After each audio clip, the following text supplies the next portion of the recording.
Chapter 5. Locked In.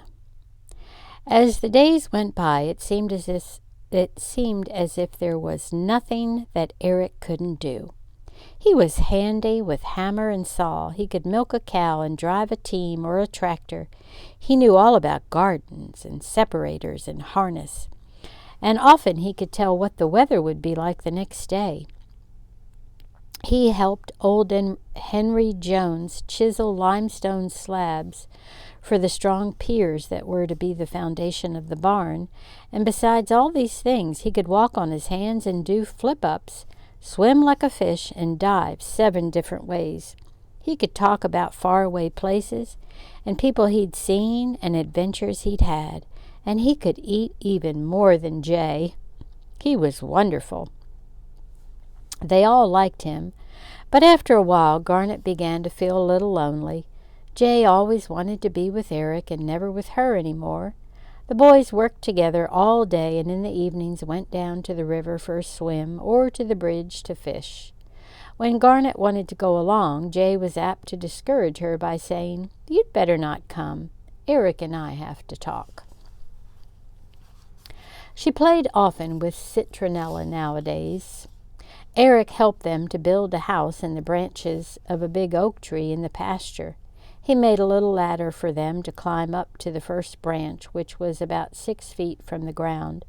Halfway up the tree, they built a sort of platform with a railing, and on the spreading boughs above laid laths and dead branches for a roof. It was just big enough for the 2 girls, and often they spent hours there, the wind swaying them a little and the starlings chattering and whistling in the leaves above. It was great fun while it was new, but by the time they had finished it and hauled up an old chair at the risk of breaking their necks and eaten their lunch there every day for a week, the newness had worn off. One gray afternoon in early August they were sitting there, and Garnet, searching in her mind for something new to do, said, "Let's tell stories. You tell the first one, Citronella, because I thought of it." It had been one of those dull days when nothing interesting happens and everything goes wrong. It was the kind of day that you stub your toe a lot and lose things, and forget what it was that your mother asked you to get at the store. Garnet kept swallowing great hollow yawns and wishing that something would happen, an earthquake or an escaped hyena from a circus, anything. "Come on, Citronella, tell us stories," she commanded, and lay down on the floor with her legs propped comfortably against the tree trunk. Citronella sighed and began. "Well," she said, "once upon a time there was a beautiful young lady 16 years old. Her name was Mabel, and she was very rich. She was so rich that she had a cellar full of gold pieces. She lived all alone in a big brick house on the top of a hill. At least she had a hired girl and a hired man, but she didn't have any folks, I mean." "Where were they?" asked Garnet. "Dead," replied Citronella. "Well, and besides the gold pieces, she had hundreds of necklaces and bracelets made of emeralds and diamonds and sapphires. And she wore white satin dresses for every day.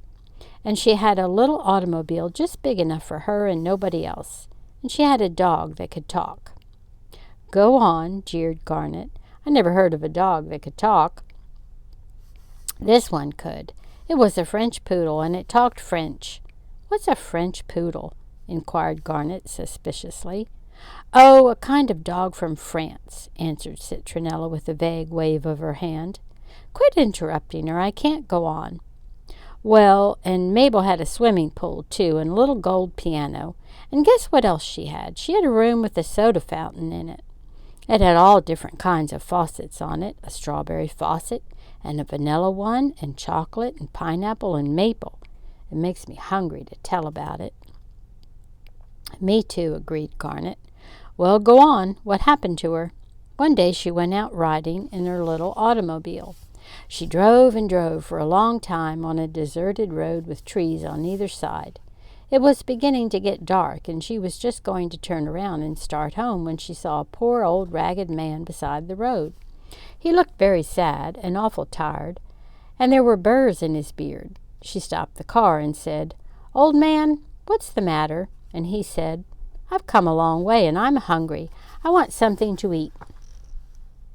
So Mabel said, "Well, jump in my car and I'll take you to my house." And he did. "But you said the car was just big enough for one," objected Garnet. "Well, all right." He rode on the running board then. And when they got to her house, she took him to the soda fountain and made him a maple nut sundae, and a chocolate fudge sundae, and a strawberry ice cream soda. He felt much better after that, and he said, "Look at me, Mabel." And she looked at him, and suddenly he changed into a real handsome young man. "Gee," Mabel said. And he told her he was a rich prince, and a witch had changed him into an old man, and said he'd have to stay like that till someone did him a good deed. So then he asked Mabel to marry him, and she said she would, and they lived happily ever after. "And then what?" asked Garnet.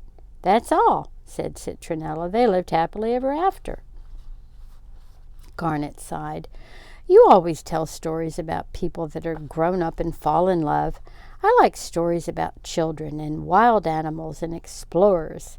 She sat up suddenly. "I know what. Let's go to town to the library and read. It's still early and it's going to rain anyway." Citronella objected for a minute or two because she said she didn't feel like walking all that way just to read a book. But Garnet was sure they could get a ride with someone and soon persuaded her to come. As luck would have it, the moment they went out of the gate, they saw Mr. Freebody's truck clattering down the road towards them. They waved and called, and Mr. Freebody stopped and opened the door to let them in. He was going to town to buy feed. "We'd rather ride outside, if you don't mind," said Garnet, and the two girls scrambled into the back of the truck and stood up, holding on to the roof over the driver's seat. It was fun to ride like that because as soon as he got on the highway, Mr. Freebody drove very fast, and the wind blew so hard against them that Garnet's pigtails stuck straight out behind, and Citronella's bangs stood up on end like a hedge. They felt as though their noses were blown flat against their faces, and when they spoke, their words flew away from them. "I feel like a thing on the front of a boat," shouted Garnet. "A figurehead, I think it's called." Citronella never heard of figureheads, and it was hard to explain because you had to yell so the wind roared, and Mr. Freebody's truck was a very loud one. Also, if you opened your mouth too wide, lazy beetles on the wing were apt to be swept into it. They watched the truck swallow up the flat ribbon of road like a tape measure. The little gray town of Blaisville flew towards them. There it was, all just as usual, the courthouse with its tower and gilded dome, the gasoline station and the red-painted depot, and Mrs. Elson's house, and Mrs. Elson's yellow house with clothes leaping on the line. Unusually big clothes they were, as Mrs. Elson and her husband were both immensely fat. There was Opal Clyde, the doctor's daughter, bouncing a ball on the walk in front of her house, and there was Junior Gertz pulling his dog along in a little express wagon. Garnet and Citronella waved as they rode grandly by. Mr. Freebody drew up in front of the Farm Bureau. The truck coughed hoarsely once or twice and subsided into stillness. The girls jumped down. How you two little girls going to get home?" asked Mr. Freebody. "Oh, we'll walk, maybe," answered Garnet. "Or get a ride with someone," added Citronella hopefully. They thanked him and walked up the main street past the blacksmith's and the drugstore and the post office. There was a bulletin in the post office window that said, "Big Hollow Ladies' Annual Picnic next Sunday. Come one, come all." Garnet giggled at this notice, seeing in her mind a group of huge balloon-like creatures in dresses eating sandwiches under a tree. Of course she knew that the Big Hollow ladies were simply ladies that lived in Big Hollow, but it had a funny sound all the same. They went on up the street past the store full of straw hats and overalls, and the shoe store, and the sweet-eat shop where the mechanical piano was making a noise like an old hurdy-gurdy in a boiler factory. Finally, on the outskirts of the town, they came to the library, an old-fashioned frame building set back from the road among thick-foliaged maple trees. Garnet loved the library. It smelled deliciously of old books and was full of stories that she had never read. Miss Pentland, the librarian, was a nice little fat lady who sat behind an enormous desk facing the door. "Good afternoon, Citronella," she said, smiling. "Good afternoon, Ruby." Miss Pentland always called Garnet Ruby by mistake. There were so many little girls in Blainesville with names like jewels that it was very confusing. There were Ruby Shorts, Ruby Harvey, and Ruby Smalley, Pearl Orison and Pearl Schoenbecker, Beryl Schultz, and Little Opal Clyde. Garnet and Citronella poked about among the books until each had found the one she wanted, and then they settled down on a broad window seat between two tall cases of large old volumes that looked as if they hadn't been opened by anyone for 50 years. Garnet had the Jungle Book, and Citronella, with a sigh of pleasure, began to read a wonderful story called Duchess Olga, or the Sapphire Signet. Many times the screen door of the library creaked and closed with a muffled bang as people came and went, other children and grown people, old ladies looking for books on crocheting, and boys wanting stories about G-men. For a while rain splintered against the window beside the two girls, but they scarcely heard it. Garnet was thousands of miles away, with Kotick, the white seal, swimming the wide seas to find a safe island for his people, and Citronella was in a ballroom lighted by 100 chandeliers and crowded with beautiful ladies and gentlemen in full evening dress. Garnet finished the white seal and went on to Toomey of the elephants. Once she looked up and stretched. "My, it's quiet," she whispered. "I wonder if it's late." "Oh, we haven't been here long," said Citronella impatiently. She had reached the most exciting part of the book, where Duchess Olga was being lowered on a rope down the face of a huge cliff.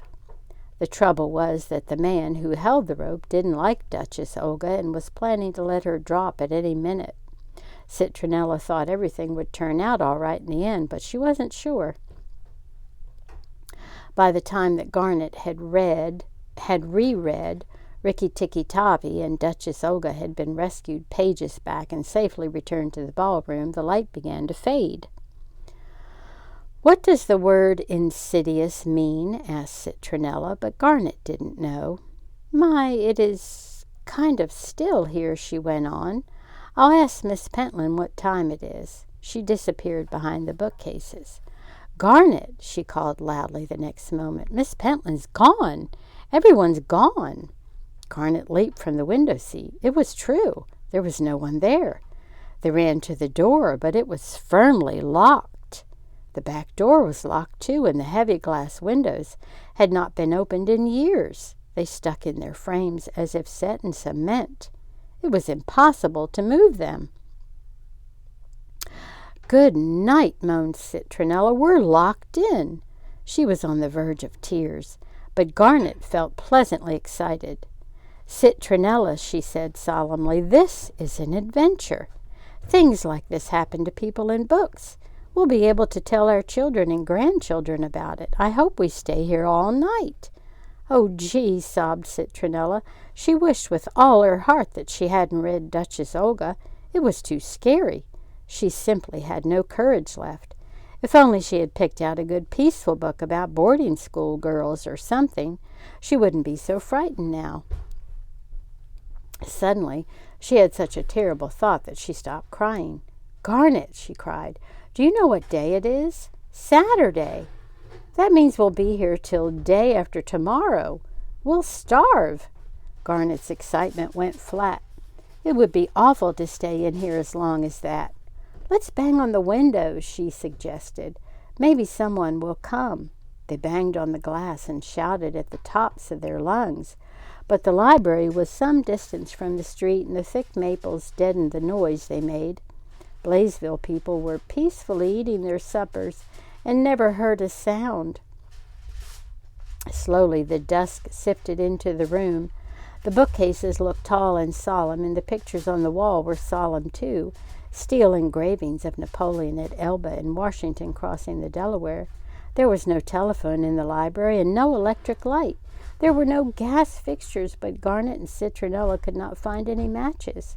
They rummaged through Miss Pentland's desk, but it was full of useless things, like filing cards, rubber stamps, elastic bands, and neat little rolls of string. Citronella pounced upon a chocolate bar and a pigeonhole. "We won't starve right away, anyhow," she said, brightening a little. "I don't think Miss Pentland would mind if we ate it, do you?" "We'll buy her another one when we get out," said Garnet. So they divided it and stood, sadly munching, at the window nearest the street. The twilight deepened. "Who is that?" cried Garnet suddenly. They saw a dim, small figure slowly approaching on the cement walk that led to the library door. The person seemed to be bowing. Citronella began thumping on the window joyously. "It's Opal Clyde, bouncing her ball," she said. "Yell, Garnet, yell and bang." They both yelled and banged, and Opal, after a scared glance at the dark window, scurried down the path as fast as she could go, without coming nearer to see what was making the noise. "Do you think she'll tell someone?" asked Citronella anxiously. "Oh, she thought it was a spook," said Garnet in disgust. "Probably no one will believe her if she does." They watched hopefully. All over Blaisville, the street lamps blossomed suddenly with light, but only a faint gleam penetrated the maple leaves.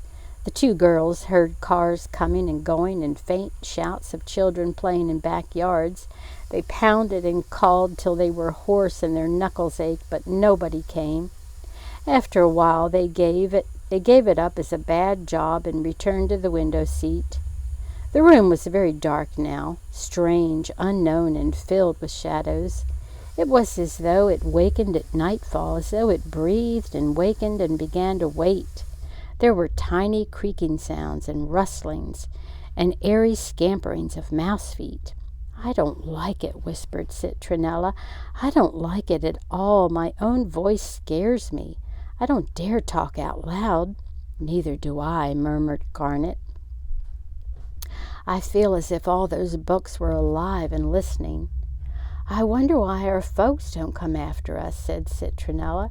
"They don't know where we are, that's why," answered Garnet. "They don't even know we came to town, and we didn't tell Mr. Freebody that we were going to the library." "I wish I'd never learned to read," sighed Citronella. "I wish I was some kind of animal and didn't have to be educated." "It might be fun to be a panther," agreed Garnet, "or a kangaroo, or a monkey, or a pig even," said Citronella. "A safe, happy pig asleep in its own pen with its own family. One that had never seen a library and couldn't even spell pork," added Garnet, and giggled. Citronella giggled too, and they both felt much better. Outside, the night wind stirred among the trees, and a maple scratched at the window glass with a thin finger. But inside, it was close and still, except for the small, mysterious sounds that can be heard in all old houses after dark. Garnet and Citronella huddled together and whispered. They heard the courthouse clock strike 8, then 9, but when it struck 10, they were both sound asleep. At a little before midnight, they were wakened by a tremendous pounding and shouting. "Who? What's that? Where am I?" shrieked Citronella in a panic, and Garnet, her heart thumping, said, "In the library, remember? Someone's at the door." She ran forward in the dark, barking her shins and whacking her elbows on unfamiliar surfaces. "Who's there?" she called. "That you, Garnet? Thank the Lord we've found you at last," said a voice that was unmistakably Mr. Freebody's. "Is Citronella with you? Fine. Both your dads are scouring the town for you. Open the door." "But we're locked in, Mr. Freebody," called Garnet. "Miss Pentland has the key." I'll get it," shouted Mr. Freebody excitedly. "You wait there." "We can't do anything but wait," said Citronella crossly. She was always cross when she first woke up. In a little while they heard rapid footsteps on the front walk and voices, and then the lovely sound of a key turning in the lock. Miss Pentland, with her hat on sideways, rushed in and embraced them. "You poor little things," she cried. "Such a thing has never happened before. I always make sure everyone's gone before I lock up. I can't understand how I missed you." "That's all right, Miss Pentland," said Garnet. "It was an adventure. And we ate your chocolate."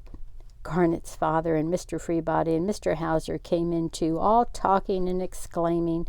"Are you both sure you're all right?" asked Mr. Hauser anxiously, his fat, kind face looking pale for the first time in years. "We're all right, Papa," said Citronella, "but we're awfully hungry." "I'll go telephone the folks at home," volunteered Mr. Freebody, "so they's don't have to worry no longer.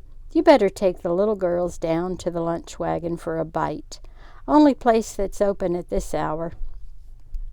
The lunch wagon was down by the railroad tracks. Neither Garnet nor Citronella had ever been there before. It was full of bright yellow light and cigar smoke and powerful food smells. It was wonderful to go there so late at night and eat fried egg sandwiches and apple pie and tell everybody what had happened to them. "Yes, sir," said Mr. Freebody, coming in the door. "Don't you be fooled. Those ain't two little girls you seen settin' up there.